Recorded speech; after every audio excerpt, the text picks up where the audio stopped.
سلطان صلاح الدین ایوبی سلطان نور الدین جنگی رحمۃ اللہ علیہ کی وفات کے بعد سلطان نور الدین جنگی کے بیٹے الصالح کو شکست دے کر جب تخت نشین ہوئے تھے تو اس وقت آپ کو بہت سی مشکلات کا سامنا تھا جس کے ساتھ اکیلے سلطان کو نپٹنا تھا، اور مشکل بات تو سلطان کے لیے یہ تھی کہ سلطان کے سب سے عزیز انسان کا بیٹا الصالح اس کا دشمن تھا۔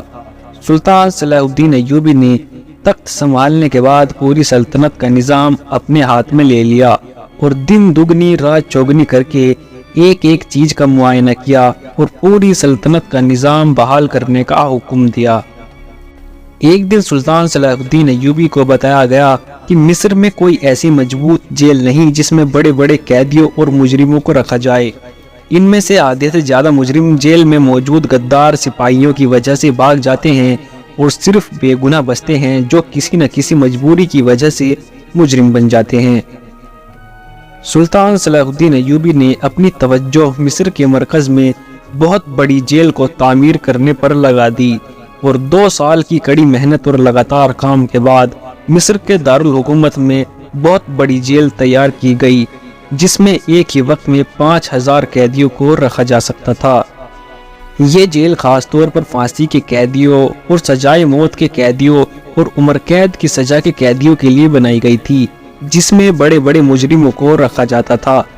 جب جیل تیار ہو گئی تو ملک بھر سے بڑے بڑے قیدی لا کر اس جیل میں بند کر دیے گئے، اور اب سلطان کا نظام کافی حد تک بہتر ہو چکا تھا۔ سلطان صلاح الدین نے علی بن سفیان سے مشورہ کیا اور بتایا کہ میں چند سپاہیوں کے ساتھ جیل کا معائنہ کرنے جا رہا ہوں۔ میں اپنی آنکھوں سے دیکھنا چاہتا ہوں کہ جس مقصد کے لیے میں نے اس جیل کو تعمیر کروایا کیا اس جیل میں اسی طرح کا نظام ہے یا نہیں۔ سلطان صلاح الدین ایوبی اپنے چند وفادار اور بہادر سپاہیوں کے ساتھ گھوڑے پر سوار ہوئے اور جیل کی طرف روانہ ہو گئے۔ کچھ گھنٹوں کے بعد دوپہر کے وقت سلطان صلاح الدین ایوبی مصر کی سب سے بڑی جیل میں پہنچ چکے تھے۔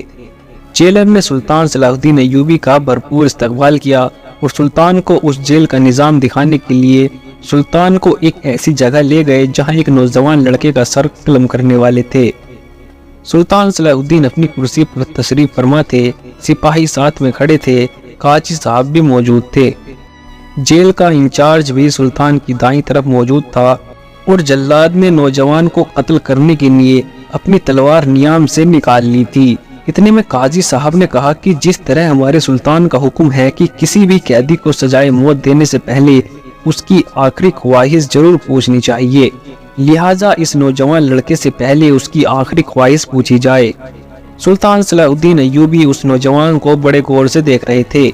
وہ نوجوان کسی بھی طریقے سے مجرم نہیں لگتا تھا، جس کے ہاتھ دودھ کی طرح سفید تھے، جس کا چہرہ مکھن سے زیادہ نرم ملائم تھا۔ سلطان سوچ رہا تھا کہ آخر یہ نوجوان کیسے قاتل ہو سکتا ہے۔ سلطان صلاح الدین نے قاضی صاحب کو کہا کہ اس قیدی سے میں خود اس کی آخری خواہش پوچھوں گا۔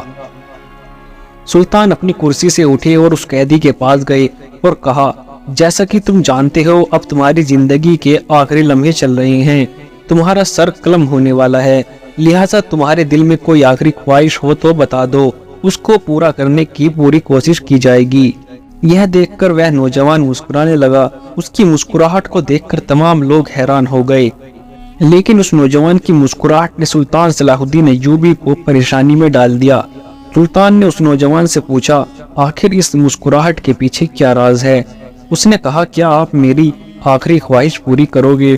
تو سلطان نے کہا، بے شک۔ اس نوجوان نے کہا، میری آخری خواہش یہ ہے کہ میری سزا کو 2 دن کے لیے ملتوی کر کے میری شادی کر دی جائے۔ جب یہ بات اس نوجوان نے کہی تو تمام لوگ اس کو حیرانی سے دیکھنے لگے۔ یہ کیسا عجیب انسان ہے، ہم نے سوچا تھا کہ یہ اپنے ماں باپ سے ملنے کی خواہش کرے گا، یا پھر اس نے کسی سے قرض لینا یا دینا ہوگا، یا اپنے بوڑھے ماں باپ کی مدد کے لیے سلطان سے کچھ مدد مانگے گا، لیکن یہ عجیب خواہش کر رہا ہے۔ سلطان کی زندگی میں ایسی خواہش کسی مجرم نے نہیں کی تھی، اس لیے اس خواہش نے سلطان کو ایک اور عجیب و غریب امتحان میں ڈال دیا۔ سلطان صلاح الدین ایوبی نے کہا، آخر ایسی کیا وجہ ہے؟ تمہیں پتہ ہے کہ اگر تمہاری سزا 2 دن کے لیے ملتوی بھی کر دی جائے تو تم 2 دن میں شادی کر کے کیا کرنا چاہتے ہو؟ تو اس نے کہا، سلطان معظم، میں وضاحت تو نہیں بتا سکتا، لیکن اگر میری آخری خواہش کو پورا کیا گیا تو میں اپنے اللہ کے سامنے اس بات کی ضرور گواہی دوں گا کہ بے شک میرے سلطان نے ایک سلطان ہونے کا فرض ادا کیا۔ اس نوجوان کے یہ الفاظ سن کر سلطان صلاح الدین ایوبی کی دل کی دھڑکن اور تیز ہو گئی۔ سلطان صلاح الدین ایوبی نے قاضی صاحب کو اپنے پاس بلایا اور پوچھا کہ قاضی صاحب، آپ کو لگتا ہے کہ سزائے موت کے قیدی سے کون لڑکی شادی کرنے کے لیے تیار ہوگی؟ تو قاضی صاحب نے طنزیہ مسکراہٹ کے ساتھ اس نوجوان کو غور سے دیکھا۔ کیا تمہیں لگتا ہے کہ ایک قتل کے مجرم سے جس کو سزائے موت ہونے والی ہے اور وہ بھی 2 دن کے بعد، کیا اس سے کوئی لڑکی شادی کرے گی؟ تو اس نوجوان نے کہا، حضور، میرے گاؤں میں جا کر میرا نام لے کر اعلان کروا دو، اسے 2 دن کے بعد موت کی سزا ہونے والی ہے۔ جو بھی لڑکی اس سے نکاح کرنا چاہتی ہے وہ جیل میں حاضر ہو جائے۔ سلطان کو یہ بات بہت عجیب لگی، لیکن یہ اس کی آخری خواہش تھی، تو لہٰذا سلطان نے اسی وقت سپاہی کو حکم دیا کہ جا کر گاؤں میں اعلان کر دو۔ سلطان کا سپاہی اسی گاؤں کی طرف روانہ ہو گیا اور جا کر پورے گاؤں میں یہ اعلان کر دیا کہ اس لڑکے کو 2 دن کے بعد پھانسی ہونے والی ہے۔ ان 2 دنوں میں جو بھی لڑکی اس سے شادی کرنا چاہتی ہے وہ جیل میں حاضر ہو جائے۔ سلطان کا سپاہی پیغام دے کر واپس لوٹا ہی تھا، اتنے میں جیل کے سنتری نے آ کر بتایا کہ جیل کے دروازے پر ایک خوبصورت حسین لڑکی جو کہ دلہن کے لباس میں ہے اور اس کے ساتھ ایک قاضی صاحب بھی موجود ہیں، اور اس کا یہ دعویٰ ہے کہ میں اس لڑکے سے نکاح کرنے کے لیے آئی ہوں۔ جب یہ بات اس نے کہی تو تمام قیدی اور جیل انتظامیہ اور قاضی صاحب حیران پریشان ہو گئے کہ آخر یہ کیا ماجرا ہے، آخر ایسی کون سی بے وقوف لڑکی ہوگی جو یہ سب کچھ کرنے کے لیے آئی ہے۔ پھر قاضی صاحب سوچنے لگے کہ ہو سکتا ہے کہ یہ لڑکی اس کی محبوبہ ہو اور انہوں نے ایک دوسرے سے شادی کا وعدہ کیا ہو، لیکن نہ ہی قاضی صاحب جانتے تھے اور نہ ہی سلطان صلاح الدین ایوبی کہ اس نوجوان کی اس خواہش کے پیچھے ایک اتنا بڑا طوفان آنے والا ہے۔ آخرکار سلطان کے سامنے اس لڑکی کا اس نوجوان لڑکے سے نکاح کر دیا گیا۔ شام کا وقت ہونے والا تھا اور پھر اس نوجوان نے کہا، آج کی رات میرے کمرے میں دیے بجھا دیے جائیں اور ہم دونوں کو جیل کے کمرے میں اکیلا چھوڑ دیا جائے۔